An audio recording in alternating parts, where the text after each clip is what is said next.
Okay, so we've just got to the end of day 3 of tranche 2, phase 2 of the Undercover Policing Inquiry. It's been a really surreal day. We've had the evidence of ZWB,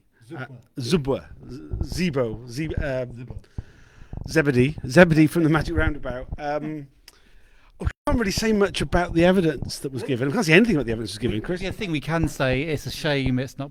I mean, the thing we can say, it is a shame that it is restricted. Yes, because it's really interesting and unique. I mean, unique is definitely a word. I did attempt to do some sort of live reporting at the start of the hearing. That led to a second restriction order, which restricted things even more. I attempted to follow that. I was a bit on the edge of cases, had to delete a lot more tweets, so I kind of gave up and ended up talking about biscuits. So sorry about that if anybody was following the tweets, hoping for some more insight than that you've got. It does say a lot about public inquiries, and this particular public inquiry and the level of publicness that we've actually got, or lack of. Do you want to say anything about that, Chris? I mean, I suppose I have such a low expectation that I mean, it's hard for me to express outrage at that because it's what I expected. But I mean, on that theme, since we haven't got anything else to talk about, I mean, there's a bigger proportion of evidence that is restricted in this tranche compared to tranche 1 because of the officers being more recent, and also the fact there are some officers who infiltrated right-wing groups, and they're all bar one were restricted, the cover name and real name. I noticed when I was going through the annual reports that I think we get into like 1992, there's like 40, it actually says there's 45 groups. I actually counted the number of redacted groups. It's like 23, so that's like 50% of the groups that are redacted. Yeah. So 27 were there, 23 not. So as it goes on, there's more and more proportion of the evidence is restricted. Doesn't really bode well, but I mean, like I said, we have got so jaded because we've been following it for so long. I remember near the start of something which Lisa said, which was that we're not surprised, but we should remain shocked, because if we're not shocked, then we can normalise this sort of thing. And I think that's very true. I mean, I think the reason we're not more annoyed about it all is the fact that we're just kind of used to it, and you just kind of get sort of, well, of course it's secret.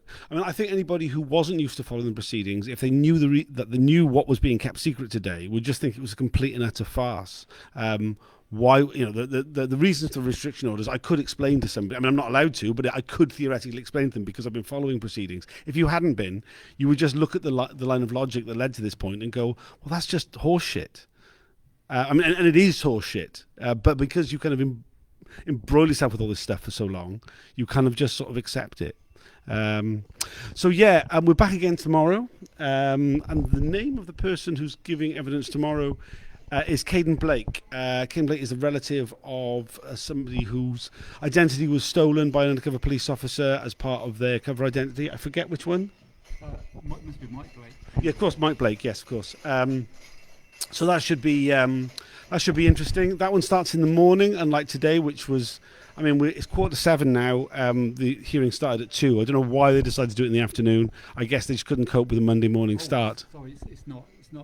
Correction, it's Matt Rayner. Oh, it's Matt Rayner. Sorry, yes, it is. It's the just been Chris has just been corrected by Paul Gravitt, who's here with us. So it's the family of the real Matt Rayner. Because HN1's real name hasn't been released, despite the fact that he had a sexual relationship whilst deployed undercover, a lot of people have started referring to him, or have been referring to him throughout, as Matt Rayner.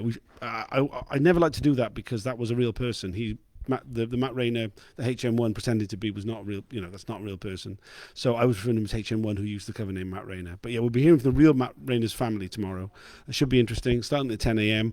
There's no restriction orders in place around that, as far as I'm aware. I thought there was. Oh, maybe there is, but less of a one. We're about to go now to a protest outside the Old Bailey. Chris Cabba's murderer has been found not guilty. It's a fucking disgrace.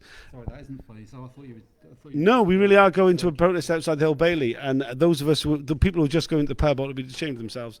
It's an appalling, once again, another dark day of British justice where the police have just got away with murder. It's appalling. It's appalling that there are people in the legal profession who are willing to defend the police for committing these kind of murders. It's a disgrace. They ought to be ashamed of themselves. I don't know how the fuck they sleep at night. Who knows what kind of morality leads somebody to be doing that kind of job. But Chris Pappas' family have called for protest outside the Old Bailey at 7 p.m. tonight. If you're in the area, please come along. I'll be there. Chris will be there. Hopefully some other people will be there as well. Cheers for joining us. See you again tomorrow. I'll do a Twitter Spaces tonight. It won't be, I mean, like, again, there's no content that we can talk about from the hearing today, but there are some other things I'd like to say. And if you want to join in, please do, especially if you were following. Cheers for now. Bye.